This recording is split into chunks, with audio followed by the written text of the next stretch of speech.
Okay, so I want to tell a bit of a story today. Sometimes people ask me to refer them to whatever course I used to learn photography, which I take as a lovely compliment. The truth though is that I am totally self-taught, although admittedly a photography course or two would have sped up the process.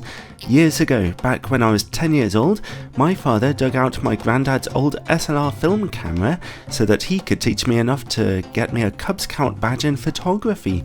When I was a bit older, he bought me a second-hand Minolta Dynax camera, and I started experimenting with that too, but the cost of shooting on 35mm film was prohibitive for me as a teenager, so photography remained a bit of a pipe dream hobby. I came to live in Wales, did a degree in film studies, became a Christian, and worked in cafes and restaurants like the big aspiring film director I was at the time. I was having a nice time living in Cardiff with my friends, but not really getting anywhere interesting, and as I was young, free and single at the time, when a friend asked me if I'd go with her to South Korea on an adventure to teach English, I was like, heck yeah! I'd never lived anywhere outside the UK in my whole life, let alone somewhere as different as Southeast Asia.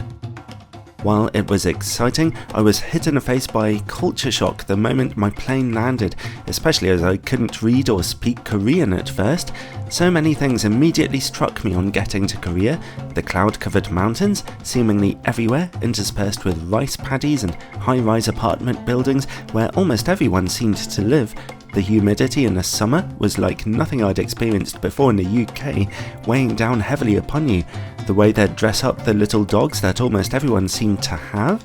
The unbelievably gorgeous autumn colours caused by sunny weather that you don't get at that time of year back home.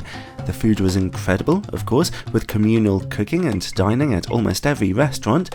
Most of all though, I was excited by the nighttime life and lights everywhere.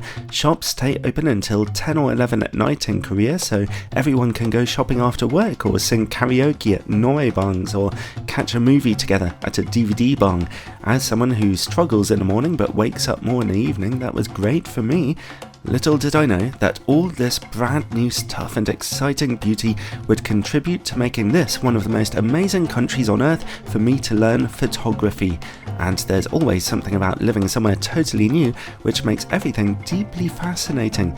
Back home, we would laugh whenever we saw Japanese tourists wandering around London taking pictures of absolutely everything they possibly could. From pavement slabs to post boxes, well, soon I'd be one of them, but in Korea.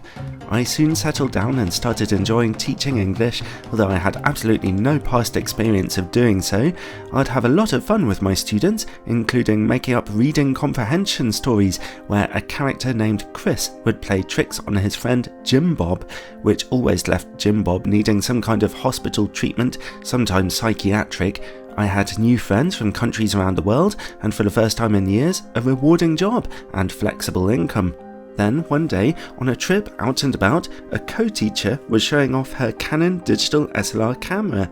I had no idea such things even existed and had little understanding about camera lenses, but I couldn't believe the narrow depth of field she was getting in her images. It was like nothing I'd ever been able to capture before on the rubbish little compact cameras I'd been using. My interest in photography from my childhood was reborn, and I spent every moment I had not teaching on dpreview.com, watching videos by Gordon Lang, and reading reviews by Brian on thedigitalpicture.com.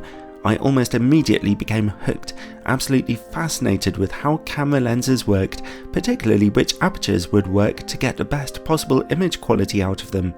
I bought my first camera, a Canon 550D, mainly because it was the first affordable digital SLR camera that could also shoot 1080p video, which brought the old film student in me back to life again. Finally, I could shoot detailed, good-looking video with that filmic narrow depth of field, which was something I'd wanted to do since my first days of film school all those years ago. I got myself a Canon 50mm f1.4 lens to go with it, which I still have to this day. It's virtually worn down from years of use though. And you know how I learned photography with it? I just played with it. every day, trying different things, different apertures, different effects, looking up random videos, seeing what it could and couldn't do, curious about each different setting on the camera that it had, and taking pictures of anything and everything I could see around me.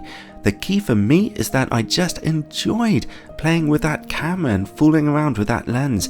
It was such a huge step forward from anything I'd shot with before in every conceivable way. I put together videos of each trip I went on with my friends, with my favourite songs and classical pieces as background music, and people would watch them on YouTube to see what the latest Canon cameras were capable of. Inspired by Gordon Laing's videos, I started to put together my own reviews of camera lenses, and eventually the 60D camera, which I upgraded to. And while my reviews were absolutely terrible, still my YouTube channel began to grow a little bit, and I started to learn so much more just by doing. I didn't even realise I was learning at the time. I was just enjoying myself, which was coincidentally my strategy for teaching English to my students at the time, to help them learn through playing, singing, but ultimately having fun.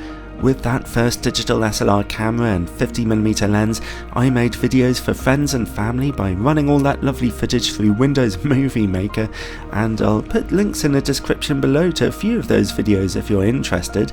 I had fun discovering how to play with a narrow depth of field with my Canon 50mm f1.4 lens. That was the most eye-opening thing at first.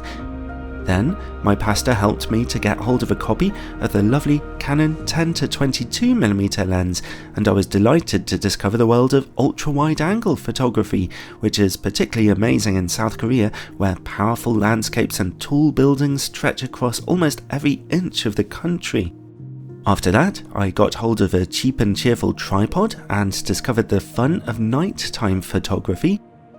And then it started snowing, and I discovered how to use exposure compensation. Then the summer came with its blue skies, and I discovered how to use polarizing filters, which got me a bit overexcited, and I've had a slightly irrational love for them ever since. I already seem to have a bit of an eye for composing an image, perhaps from all my film studies training years before, perhaps because I'm from a family of artists on my father's side. So once I figured out technically how my cameras worked, there just wasn't much stopping me.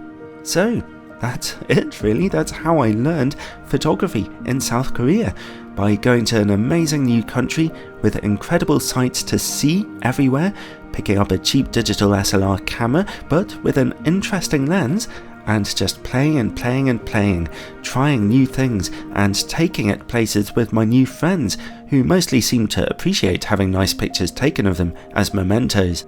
What a wonderful way to learn photography, and I really commend doing that to just about anyone if you're feeling adventurous.